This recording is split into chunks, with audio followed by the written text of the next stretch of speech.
hoje estou aqui com o Cauã. Um dia eu tô aqui com o Luizinho, do 8º B, e eu sou do 9º B. Somos da escola Urini, e hoje vamos entrevistar a Luna. Nosso primeiro podcast, a comunidade Você é Aluna, que vai falar sobre a questão do respeito e o... LGBTQI+. Quando você descobriu sua verdadeira identidade? Bom, pessoal, bom dia. Eu sou a Luna, sou aqui de Itapetininga, trabalho como produtora cultural e audiovisual. E, na verdade, né, eu tenho 25 anos, eu só fui me entender depois de velha, né? Depois de velha, entre aspas, né? Que eu tenho 25. Eu só fui me compreender como uma pessoa trans com 23 anos. Então, eu já tinha, assim, família, eu já tinha emprego, eu já tinha muita coisa. E só depois de um tempo que eu fui me entender como uma pessoa LGBT. Então, pelo você entender, tipo assim, um pouco mais... com uma idade maior, você se sentiu confortável para se assumir? Olha, eu me senti mais confortável porque eu já morava sozinha, né? Eu era empreendedora, então eu tinha minha empresa. Eu sempre fui muito independente. Mas, de outro lado também, o que me ajudou muito foi ter a minha família do meu lado. Que nem minha mãe, ela me acolheu muito, a minha irmã, a minha avó. Então, assim, houve um acolhimento muito grande, o que ajudou muito, assim, a todos os processos que eu passei, sabe? Sim, então você teve um grande apoio da sua família, certo? Tive grande apoio da minha família e de alguns amigos também. Sim. Você já se escondeu por ter algum medo de ter esse preconceito contra você? Olha, depois que eu me entendi como uma pessoa LGBT, eu nunca me escondi. Porém, tem situações que eu evito passar. Por exemplo, até hoje, eu evito usar banheiros públicos, porque eu tenho muito receio de sofrer uma violência. Tem certos lugares que eu sei que não é muito bom de eu ir, porque são locais que são mais conservadores, que não vão me aceitar. Então, assim, eu nunca escondi. Porém, eu sempre tive uma consciência de locais que são mais seguros e locais que são mais acolhedores em relação a outros, né? Para minha própria segurança. Sim. Isso é uma recomendação que eu dou para todo mundo, na verdade, que é LGBT. Se você está num local assim que você não considera seguro para você, é interessante você se afastar ou ter uma conduta um pouco mais neutra, assim. Às vezes a sua família não te aceita muito, às vezes é melhor até ficar um pouco na sua do que bater de frente, né? Para sua própria segurança. Sim. Você sabe a diferença entre sexo e gênero? Então, tipo assim, explicar? Olha, mais ou menos. Deixa eu pensar de uma forma que seja inteligível de entender isso. O sexo da pessoa é a sua característica física. Sim. Ou seja, é o privado de cada um. Sim. Enquanto o gênero é a sua posição na sociedade, entende? As pessoas dizem muito que o gênero ele é uma construção. Por exemplo, você nasce de uma forma e a sua família ela já começa a te conduzir para o gênero que você está destinado a ser, por exemplo. Então, ninguém nasce com um laço rosa na cabeça. Ninguém nasce com uma manta azul. Isso já é uma construção do gênero. Então, muitas pessoas trans, por exemplo, quando elas se entendem como pessoa trans, elas passam por essa desconstrução. Porque a gente passa a nossa vida sendo colocado num lugar que às vezes não é nosso. Por exemplo, tem pessoas que elas nascem com um sexo biológico, né, com útero. E daí ela é colocada na sociedade como gênero feminino. Então todos os locais que ela vai ocupar vai ser do gênero feminino, vai ser da mulher. E mais pra frente essa pessoa pode se entender não nesse gênero que foi designado para ela, mas da forma que ela se identifica. Entende? O gênero ele tem mais a ver com a sua identificação pessoal. Sim. E o sexo ele é uma coisa que já nasce com você. Entende? Então tem, assim, eu tento colocar em 3 camadas, né? O sexo, que é o que está aqui no nosso corpo, a nossa expressão de gênero, que é como a gente se expressa para a sociedade, e o nosso gênero, que é a nossa identificação pessoal. Entende? Então eu sempre coloco nessas 3 camadas. O sexo ele é de cada um, entende? E ele não depende do seu gênero para ser, entende? Porque da mesma forma que existem mulheres com um sexo que não é o designado socialmente para ela, existem homens que também não têm esse sexo designado para ele, entende? Sim. Então, você já se sentiu ofendida, tipo, por usarem o termo, tal pessoa é normal por ser um gênero e outra, não é normal por ser trans? Com certeza, sim, né? Na verdade, esse é o maior tipo de discriminação que existe, né? Quando você fala que uma pessoa é anormal por ela ser quem é, já se trata de uma discriminação, sim, social. e logo uma violação do direito individual dessa pessoa e até mesmo social, né? Sim. Por isso que é importante a gente frisar o respeito pela pessoa. Se chamar alguém de anormal, quer dizer que ela está fugindo da norma. E qual que é a norma? Entende? Então, Cada sim. pessoa tem a sua norma, cada pessoa tem a sua trajetória, e dizer que a trajetória de uma pessoa é anormal, só por ela ser quem ela é, já é uma forma de discriminação que deve Sim. ser evitada. Sim. Você Então, se sente ofendida quando alguém tipo, confunde sua identidade? Cara, eu vou falar a verdade. Tem dois tipos de pessoa. As que erram de propósito sim. e as que erram sem querer. Que nem com a minha avó, eu tive muita paciência com ela no começo, porque é uma pessoa querida, que não fazia por mal. Tanto que hoje minha bisavó ela tem 98 anos, Sim. e ela foi a primeira pessoa da minha família a me aceitar e a não errar o pronome, meu pronome no caso, né? Enquanto tem pessoas que fazem isso na maldade, Sim. que elas fazem questão de bater na tecla, falar que você tá errado, que você é anormal, como você disse, e isso se dá de uma forma sutil, que é o que? É você errar o pronome da pessoa. Então tem muita gente que ainda chega assim e me trata como um cara, entendeu? Mesmo sabendo que a minha posição não é essa. Sim. Então é uma forma que a pessoa arruma de te ofender de forma sutil para ela não sair como errada, mas na verdade ela está completamente errada quando faz esse tipo de coisa, né? São as pessoas preconceituosas, né? Exatamente. Então, Você já sofreu bullying? tipo assim, bullying ou algum preconceito, discriminação? Cara, bullying eu não sofri, porque no período que eu estudava sim. na escola, eu ainda não expressava a minha identidade, nem o meu gênero, né? Então, bullying eu nunca sofri. Agora, discriminação já. Por exemplo, eu já perdi emprego. Quando eu me entendi como uma pessoa trans, eu perdi funcionários da minha empresa. Então, assim, a minha vida ela mudou completamente devido à discriminação. Mas, dessa forma, eu também arrumei um jeito de me manter na sociedade de forma independente, né? Sim. Sem precisar passar por discriminação. Tanto que hoje eu trabalho numa profissão que ela só depende de mim, que é a produção cultural Sim. e tudo mais. Então, tipo, você sabe citar alguns exemplos de falas que normalmente falam pra você com um teor preconceituoso? Deixa eu pensar aqui. Porque a gente passa por tanta coisa. Sim. Olha, a primeira coisa que mais me ocorre é as pessoas me tratarem no masculino, mesmo sabendo que o meu gênero ele é o feminino, né? Que a minha identificação ela é feminina. Outra coisa que acontece, por exemplo, é me impedirem de usar banheiro, Sim. mesmo sendo algo garantido por lei, entendeu? A pessoa pode utilizar o banheiro pelo qual ela se sente confortável e se identifica. Tanto que em órgãos públicos, os funcionários eles são recomendados a não se intrometer na identificação pessoal da pessoa e na escolha dela por qual sanitário está usando. Tanto que esse ano a gente teve a primeira condenação no Brasil de uma pessoa lá no, eu não sei se foi em Recife, mas foi no Nordeste, de uma pessoa que ela foi impedida de usar o banheiro. Sim. E os seguranças, tanto quanto o shopping, sofreram uma ação legal por isso, né? Então acho Sim. que assim, só que eu me vejo como uma pessoa muito privilegiada. Por quê? Porque eu tenho um emprego, eu tenho uma família que me acolhe. Então assim, eu não sofro muitos preconceitos que 99% das pessoas trans sofrem, né? E é basicamente isso. Mas em relação a algo que, assim, eu queria falar com vocês, algo que é invisível. Por exemplo, a partir do momento que eu me identifiquei, me reconheci como uma pessoa LGBT, uma pessoa trans, aconteceu uma violência invisível, que é o quê? Das pessoas se afastarem. Sim. Então, assim, 90% da minha família se afastou. 90% dos meus amigos se afastaram.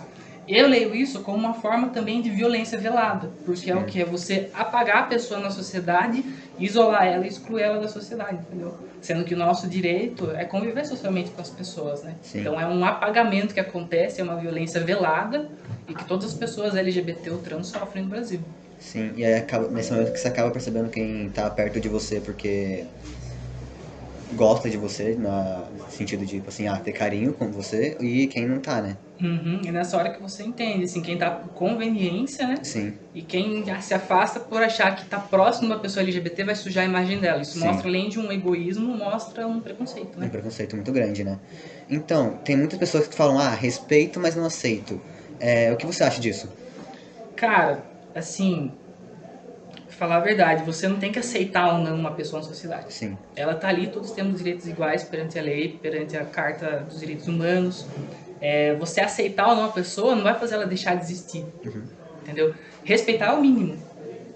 Se você não aceita, você automaticamente vai começar a fortalecer na sociedade um discurso excludente, um discurso que ele vai refletir no acesso às pessoas LGBT ao direito ao trabalho, ao direito à socialização, ao direito à cultura, porque se uma pessoa que diz que não aceita a pessoa LGBT assume um cargo de importância, ela também não vai aceitar funcionários, Sim. ela não vai aceitar que a população da sua cidade tenha acesso a aparelhos estatais de cultura, de educação, entende? Então, quando você diz que você não aceita uma pessoa, é a mesma coisa você chegar, por exemplo, eu gosto de comparar, por que é normal você dizer que não aceita uma pessoa LGBT, mas é impensável você dizer que não aceita uma pessoa negra? Porque os limites do racismo já estão postos na sociedade, mas os limites da LGBTfobia ainda estão sendo construídos e a gente tem que continuar lutando para que isso seja tenha tanto repúdio quanto uma ação racista, né? Preconceituosa.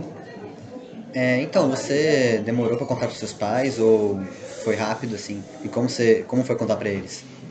Então, no caso, eu tenho sua mãe, né? Então, ela foi uma das primeiras pessoas a saber.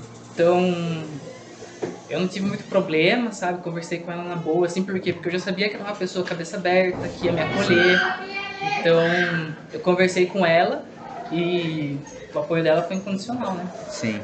Isso é uma coisa muito boa, né? Pra quem tá se aceitando como trans, né? Pra quem tá se aceitando e se descobrindo, né? Se descobrir. Porque depois que você se descobre, você ainda tem o processo de se aceitar. Sim. E se os seus amigos, sua família dificultam esse processo, tudo se torna mais doloroso, né? Sim. Então, alguns amigos seus julgaram você por se descobrir? Cara, eu tive amigos que me julgaram, mas eu tenho certeza que não foi na minha frente. Sim. Com certeza me julgaram pelas costas, né? De outra forma, assim, que não fosse me afetar. Tanto que são pessoas que eu sei que me julgaram e que hoje não estão mais presentes na minha vida, né? Isso é uma coisa que acontece com todo mundo, né? Infelizmente, não tem como eu controlar a aceitação e as falas dos outros, né? Sim. E hoje em dia você anda normal na rua mesmo ou tem que ficar escondendo dos outros? Cara, eu ando normal, mas porque assim, eu me sinto uma pessoa segura comigo mesmo. Se alguém vier falar alguma coisa pra mim, eu vou ter palavras pra me defender. Eu sei que eu reconheço quais são os modos de eu me proteger caso eu sofra uma situação de racismo ou LGBTfobia. Porque hoje, eu não sei se vocês sabem, mas a discriminação LGBT, ela se enquadra junto com o crime de racismo, que é o crime de discriminação no Brasil, né? Então, se, por exemplo, eu sofro uma transfobia, alguém me impede de entrar num lugar, ou alguém me impede de comprar um produto, o crime dessa pessoa vai entrar com uma injúria racista também. Isso é uma coisa legal de saber descobrir, né? Então... Você se sente desconfortável quando alguém olha com um olhar meio racial com você? Tipo assim, olhar de julgamento. Isso. Sim, deixa desconfortável, porém eu sei que eu não estou sozinho. Sim. Da mesma forma que tem uma minoria que sempre vai me julgar, vai ter muita gente que vai estar comigo, vai ter muita gente que também vai ser contra esse olhar preconceituoso, esse olhar discriminatório. Então, assim, o que a gente tem que sempre ter em mente é que não estamos sozinhos. Sim. Às vezes, por morar no interior, a gente acha que está isolado no meio de um monte de gente conservadora, de um monte de gente que não vai te aceitar, quando na verdade a gente vai ter muita gente também que vai estar te aceitando, que vai estar te apoiando. Então, a gente tem que sempre olhar com um olhar positivo.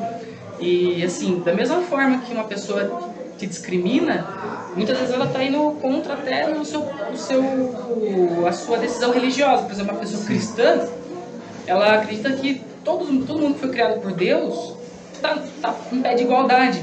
Então por que eu vou discriminar alguém, sendo que a minha própria religião prega o contrário, prega a fraternidade, o acolhimento, o amor ao próximo, entende? Então, assim, são muitas coisas que quando alguém me discrimina, se não me afeta diretamente, não me prejudica, eu até tento ignorar, porque eu sei que é uma minoria isolada, uma pessoa mais radical, que não vai aceitar, e que a sociedade ela tá mudando, ela tá tendo um pensamento mais progressista, né, de mais tolerância, acolhimento, reconhecimento, e por aí vai. Sim. Você já sofreu agressão em alguma loja, tipo... Agressão física? Cara, psicológica? Agressão física eu nunca sofri, porém eu já sofri agressão psicológica, agressão verbal, agressão política, por eu sempre estar fazendo palestras. Isso aí é coisa que acontece mensalmente quase. As pessoas, elas muitas vezes não toleram ver uma pessoa diferente dela falando, não toleram uma pessoa que seja diferente socialmente falando. Então, o que elas fazem? Elas sabem que vão ser rechaçadas e vão sofrer a lei se elas partirem para o físico. Então, elas arrumam formas veladas de te agredir. Que é o quê? É fazendo comentário sobre sua aparência, fazendo comentário sobre a sua qualificação, fazendo comentário sobre diversos pontos. Quando, na verdade, isso não reduz meu mérito. Eu tenho o mesmo diploma que as outras pessoas, eu tenho a mesma profissão que outras pessoas. A única coisa que muda é minha identidade individual. E quando isso incomoda as pessoas, mostra por quão retrógrada elas são, né? Por não aceitar uma pessoa diferente delas na sociedade, como se só pessoas héteros, cis, brancas pudessem ter acesso às coisas, quando na verdade todas as pessoas, mesmo LGBT, pessoas negras, pessoas pardas, elas têm o mesmo direito na sociedade, nós somos todos iguais. Sim. Uma pergunta aqui, você tem bastantes amigos que são LGBTQIA+? Tenho, mas são amizades que eu comecei a construir depois que eu me identifiquei, né? Aqui em Itapetininga eu trabalho com um projeto social gratuito chamado Núcleo Trans, que a gente faz acolhimento no SUS, em postinho de saúde. A gente tem um grupo de apoio psicológico, social para pessoas que são trans, travestis. Então, depois que eu comecei esse projeto social, eu comecei a ter acesso a várias pessoas e conhecimento de que existe muita gente como eu aqui em Itapetininga, né? Então, eu comecei a fazer amizades, comecei a construir relações assim, que eu sou muito grata até hoje. E não só isso, né? A gente também tem tá começando aí um coletivo LGBT em Itapetininga. E é graças a essas amizades, né? Essas pessoas que eu fui conhecendo no caminho, que fui conhecendo na luta, que fui conhecendo na educação, que tudo isso torna possível, né? Sim. Como você disse antes, você já tinha um trabalho antes, né? Daí ficou meio que mais fácil sobre isso, né? Porque tem muitas pessoas que são trans que não conseguem trabalho por ser trans, né? Exatamente. Que tem o desrespeito e preconceito, né? No caso, eu era uma pessoa que eu era comerciante, né? Eu trabalhava com equipamento eletrônico, fazia vendas e tal. E logo quando eu transicionei, ou seja, quando eu me identifiquei uma pessoa trans e comecei a me colocar na sociedade dessa forma, eu comecei a ter prejuízo. Sim. Então eu tive que mudar de profissão. Tanto que hoje em dia eu trabalho com comunicação digital, com escrita de projetos culturais, que é uma área que ela não depende da minha identidade, né? Sim. Nenhuma área deveria depender, na verdade, sim. né? Mas foi uma forma que eu descobri de, além de ter uma autonomia, uma dignidade maior financeira e social, foi uma forma de eu driblar o preconceito. Então hoje é um setor, por exemplo, cultural, que eu sei que as pessoas vão me acolher, que meus clientes não vão ligar para minha identidade, né? Então hoje em dia eu trabalho dessa forma, com projetos que tenham a ver comigo e com projetos que não vão, e com clientes que não vão me prejudicar de nenhuma forma, né? Então muitas pessoas LGBT passam por isso também, quando elas se identificam e começam a pôr na sociedade, muitas vezes elas têm que mudar de profissão. Isso é um reflexo claro da discriminação social que a gente vive. Sim. Então a sua empresa é sobre digital, né? Hoje em dia eu sou autônoma, né? Trabalho com comunicação em redes sociais, em meios digitais, e também trabalho com divulgação cultural e produção cultural. Ou seja, quando uma pessoa tem um projeto, mas ela não tem dinheiro para um projeto, eu auxilio essa pessoa na escrita do projeto e ajudo ela a captar recursos para isso, né? Tanto que aqui em Itapetininga, só no último ano, eu já consegui captar mais de 100 mil reais para projetos culturais. Então a gente já conseguiu fazer filme, conseguiu fazer livro, conseguiu fazer eventos culturais, festivais, documentário. Então eu trabalho também dessa forma e auxiliando outras pessoas com isso. Sim. Então agora, meio que finalizando, o que você teria para dizer para quem quer tentando se assumir trans ou LGBT? Assim, dá tempo ao tempo. Dá tempo para si mesmo, dá tempo para as pessoas que estão à sua volta também compreender, porque assim, se para você é uma coisa nova, para as pessoas à sua volta também vai ser algo novo. Então, assim, é saber evitar situações de violência, saber ter paciência com pessoas para elas compreenderem a sua transição e o seu reconhecimento, mas também saber quais são os seus direitos e garantias. Não se deixar abalar por uma ofensa e reivindicar os seus direitos. Se uma pessoa está te discriminando, ela está cometendo automaticamente um crime. E ela precisa responder por isso legalmente e ser constrangida por esse ato. Então, o que é muito importante é você ter essa consciência do que a pessoa pode ou não fazer com você em relação à sua posição social, à sua identidade, ao seu gênero. Sim. Então, tipo assim, pra quem quer falar pros pais, assumir pros pais, você tem alguma dica, alguma recomendação do que fazer? Assim, primeiro, converse muito consigo mesmo. Veja se o seu ambiente é um ambiente que ele vai ser saudável, se ele vai ser um ambiente acolhedor. Porque muitas vezes a gente está numa família que a gente sabe que é uma família violenta, que a gente sabe que não vai aceitar, não vai te acolher. Então muitas vezes é melhor esperar fazer 18 anos, esperar passar esse momento onde você é dependente dos seus responsáveis para você colocar a sua posição. Porque hoje em dia um problema muito grande no Brasil é pessoas LGBT no geral, que são expulsas de casa só por se identificar e contar com a sua família, né? Que é o ambiente mais próximo onde se espera acolhimento e acaba recebendo por modo de dizer, uma pedrada, né? E você acaba sendo expulso de casa. Então é importante você primeiro conhecer o ambiente que você tá. Sim. Se ele for um ambiente que ele não é, que ele é um ambiente hostil, é melhor você segurar a onda, esperar um pouco, por mais difícil que seja. Mas se for um ambiente que talvez tenha diálogo, um ambiente de acolhimento, Sim. é legal assim, você pensar bem na hora de falar, de qual vai ser a forma de explicar para os seus pais, de uma forma tranquila também, porque vai ser um aprendizado também para a própria família, reconhecer e acolher uma pessoa de uma orientação, uma identidade nova para essas pessoas, né? Sim. Então, tipo assim, as pessoas que não conseguem, que vê que os pais não aceitam muito isso, é melhor esperarem, tipo assim, fazer 18 ou sair de casa, né? Ou até se mudarem, não morar junto mais. Eu acho que assim, é uma questão, se você sente muito essa necessidade, o que de fato acontece, a gente sente essa necessidade urgente de falar, de se posicionar e de se identificar, principalmente para a família, que é o nosso ambiente mais próximo, não tem o que fazer, de fato é dizer, falar, contar, mas se assim, existe a possibilidade de evitar um conflito com uma família violenta, Conseguir esperar um pouco. é melhor esperar, né? Então, muito obrigado pelo seu relato, essas palavras aqui. E que a gente queria agradecer por você vir aqui na escola. E muito obrigado. Legal, eu que agradeço pelo convite. Desejo muito sucesso no podcast de vocês. Fiquei sabendo que essa é a primeira edição, né?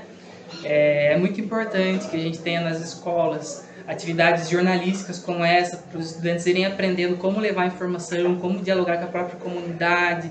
É muito importante vocês estarem trazendo pessoas da cidade aqui, que são de pautas importantes como essa. É muito importante fazer o debate sobre direitos humanos na escola também. Sim. E é muito importante, acima de tudo, ter um Grêmio atuante. Quando eu tinha 13 anos, eu também participei do Grêmio, fui presidente do meu Grêmio. E de lá pra cá, assim, eu pude ver a mudança, porque na minha época os Grêmios eles não tinham essa liberdade, não tinham tecnologias, eles não tinham apoio da escola. E hoje em dia você já vê um espaço que ele conta com um acolhimento dos próprios trabalhadores aqui do colégio, né? Sim. Então isso é muito massa, então eu desejo muito sucesso pro podcast de vocês, depois eu vou estar lá acompanhando nas redes. E quando vocês quiserem conversar novamente, estou por aqui. Muito obrigado, e queria aqui dizer no podcast que vai ser lançado no site da escola, do Jornal da Escola, e para quem quiser acompanhar o site vai estar, a gente vai disponibilizar nos grupos da escola o link do site. Legal. Muito obrigado e... A gente agradece por você vir aqui dar uma entrevista pra gente. Entrevista não, ser entrevistado. Massa demais. Vamos ter licença um pouquinho. Deixa eu pegar um pouquinho. Falar uma coisa também. E bem, pessoal, também quero agradecer a você, Luna. Obrigado por ter vindo até a nossa escola, por ter participado desse podcast. Queria agradecer ao Cauã e também ao Luiz por terem, que são os nossos jornalistas mirins aqui da escola e que sempre estão ajudando aí também com a equipe do Jornal da Escola. Mais uma vez, Luna, quero te agradecer. Obrigado, viu, por ter vindo aqui de coração. E em nome do Grêmio Estudantil, da gestão da Escola Uni, eu queria te dar um presentinho para você, viu? Deus abençoe de coração de ter vindo aqui fazer essa palestra. Espero que você goste, viu? Obrigado pela palestra e também pelo podcast. Obrigado, viu? Valeu. E é isso, saiba que o nosso Grêmio, a nossa escola sempre vai estar de portas abertas para você e também para todos que quiserem vir aqui em nossa escola, oferecer uma palestra e ser entrevistado aqui pelo nosso podcast também. Agradeço a todos, pessoal, agradeço a você mais uma vez, Luna, aos nossos jornalistas e toda a equipe que ajudou.